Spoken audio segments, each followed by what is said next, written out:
Қазақстан мұсылмандар діни басқармасы қазір мына ихсан іліміне ерекше көңіл бөліп жатыр. Себебі ихсан ғылымы тек қана дін ғылымына ғана арналмаған. Ихсан ғылымы жалпы барлық ғылымды қамтитын ғылым десек артық болмас. Ихсан деген сөздің өзі, яғни бастаған ісіңді көркем, кемел түрде орындау деген сөз. Мейлі сіз мүмкін сіз дәрігер боларсыз, сіз мүмкін басқа бір жаңағы саланы маманы боларсыз.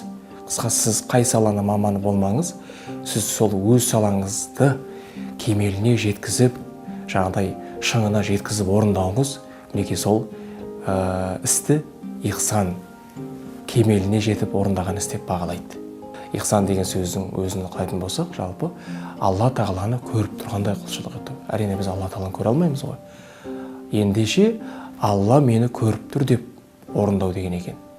Демек, бұл ихсан ғылымы тек қана дін ғылымына ғана тән ғылым емес. Бәлкім барлық қызмет иесі өз қызметінде атқарып жатқан кезде, жаңағы қарапайым көше тазалаушылан бастап, мәселен, мынау диқан болсын, мейлі сонау шалғайдағы, жайлаудағы шопан болсын, мейлі ол ұшқыш болсын, мейлі ол жаңағыдай шахтада қызмет ететін болсын, сол өзіне тапсырылған аманат істі кемеліне жеткізіп орындау деген сөз. Қазақ халқы үш ауыз сөзбен бізге дінді түсіндіріп кеткен ғой.